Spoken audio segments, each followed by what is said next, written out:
Bom, bom dia, pessoal. Aqui quem fala é o professor Joel. Hoje nós vamos dar sequência no nosso estudo dos gases, na parte inicial de termodinâmica. Aqui nós vamos falar de uma equação importante chamada equação de Clapeyron, tá bom?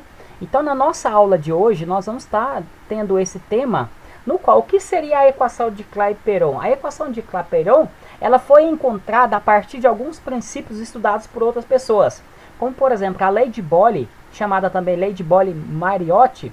O que ele diz? Ele diz que se em uma transformação gasosa, numa mudança de um estado de um gás, as variáveis de estado, como pressão, volume e temperatura, elas se relacionam, na qual você tem uma amostra de gás fechada e você faz uma mudança, por exemplo, na pressão, ele vai ter uma resposta, por exemplo, no volume ou na temperatura. Agora, Boole descobriu que quando você faz uma transformação isotérmica, ou seja, mantendo a temperatura constante, então se você muda a pressão, você vai mudar o volume. E quando você faz o produto da pressão pelo volume, esse número vai ser um número constante. Então, quando você sempre faz isso para a mesma amostra de gás, sempre vai dar um número constante. Aumentou a pressão, mudou o volume, deu o mesmo número. Mudou a pressão, mudou o volume, deu o mesmo número. Beleza? A outra lei é a lei de Gay-Lussac, tá bom? A lei de Gay-Lussac, ela é obtida para uma transformação isobárica, tá bom? Na transformação isobárica, o que nós percebemos? Que quando você mantém constante a pressão, a divisão do volume daquele gás pela temperatura vai ser também igual a um número constante, tá bom? Então, nesse caso, o volume, ele e a temperatura são diretamente proporcionais. Se muda o volume, muda também a temperatura. Quando você faz a divisão do novo volume do gás, a nova temperatura vai dar aquele mesmo número, ou seja, ele é igual a uma constante. Bom, no próximo caso é a lei chamada lei de Charles. Na lei de Charles, ela é utilizada para uma transformação isométrica, tá bom? Ou também chamada de transformação isovolumétrica. No caso, o volume ele mantém-se constante e na equação fica apenas P dividido por T. Lembrando, pessoal, que uma transformação geral gasosa, ela relaciona-se pela expressão P vezes V dividido por T. Essa aqui seria o princípio básico que nós utilizamos para fazer a transformação gasosa, no qual isso aqui vai transformar numa outra pressão, num outro volume dividido por uma outra temperatura. Essas aqui são as variáveis de estado que vão sofrer alteração no sistema, tá bom? Então vamos voltar aqui na fórmula. Qual que seria a fórmula? A fórmula, pessoal, quando nós pegamos isso aqui, Clapeyron, o que ele disse? Ele disse que P vezes V dividido por T vai ser proporcional ao número de mols do gás que tem lá dentro, que você pode colocar mais gás ou menos gás, mas a propriedade vai se manter constante, e isso vai ser a menos de um número, que não é uma constante. Então essa constante R, ela muda proporcional ao número de mols que é colocado lá dentro, né, aquela constante K. O K aqui no nosso caso vai ser o N vezes o R, onde o R é chamado de constante universal dos gases perfeito, tá bom? O gás perfeito é que nós consideramos algumas propriedades, como por exemplo, eles são inertes, não reagem às moléculas e se formando um outro gás ou outra substância, tá bom? E que as colisões são colisões elásticas, não há perda de energia no sistema. Beleza, agora o que nós temos que lembrar? Que toda vez que você for usar essa equação P vezes V igual a NRT, o que você vai fazer? Você vai ter que substituir a pressão em qualquer unidade de medida, o volume também, mas o R ele é um número fixo que muda de acordo com as unidades que nós estamos utilizando, e o T é a temperatura absoluta, ou seja, a temperatura medida na escala Kelvin. Mas no início do nosso bimestre nós já aprendemos a transformar temperatura para a escala Kelvin. Para a escala Kelvin basta você somar 273 no número, tá bom? Então vamos aqui resolver um exercíciozinho. Bom, essa constante dos gases, ela muda, por exemplo, qual que é a unidade que você está usando. A unidade que, por exemplo, nesse primeiro exercício vai ser em ATM litros por Kelvin mol, tá bom? Bom, então vamos lá resolver o exercício. O exercício número 1 diz para nós o seguinte, olha, qual é o volume ocupado, ou seja, qual é o V? Exercício 1. Qual é o volume ocupado por 1 mol? Tá vendo que ele deu N igual a 1 mol ocupado por 1 mol de gás perfeito, submetido a uma pressão. Pressão é igual a 5.000 newtons por metro quadrado. Isso aqui, pessoal, é a mesma coisa que Pascal. Usa-se o símbolo PA. A uma temperatura igual a 50 graus Celsius. Opa, a nossa temperatura aqui foi de 50 graus Celsius. Nós vamos usar a conversão aqui, olha. Tá vendo que o nosso exercício, ele deu aqui a pressão em Pascal, que é Newton por metro quadrado, mas aqui nós temos um probleminha que aqui ele está dando em ATM, a nossa constante. Então o que nós temos que fazer? Que mudar aqui a nossa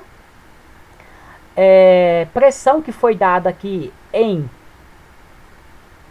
Pascal para aqui em ATM, no qual que vai equivaler a nossa constante. Se nós estamos usando aqui em mol, a temperatura em Kelvin, o volume vai ser encontrado em litros. Então nós temos que mudar aqui a nossa pressão do sistema, tá bom?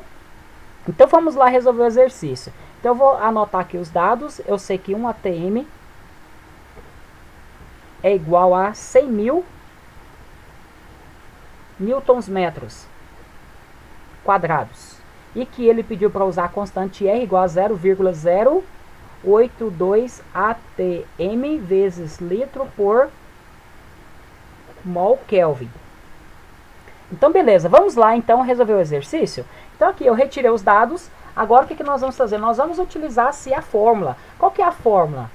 P vezes V igual a N vezes R vezes T. Vocês querem aprender um método mnemônico, ou seja, fácil para decorar a fórmula? PV igual a NRT, olha, puta velha não rejeita tarado. Beleza? Então assim você não vai esquecer. Puta velha não rejeita tarado, a equação de Clapeyron.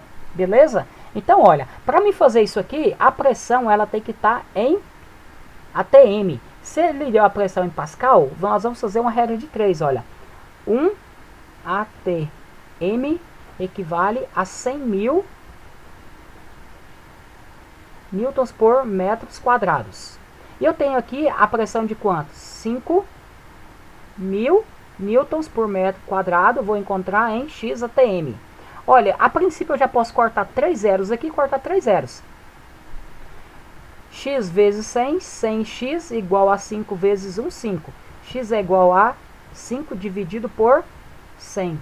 X é igual a quanto? 5 dividido por 100. 0,05 ATM.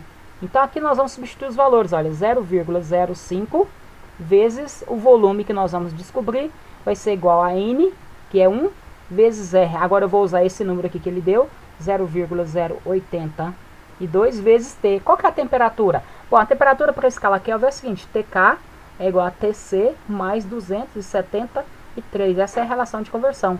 TK é igual a 50 mais 273. TK é igual a quanto? 0 mais 3, 3.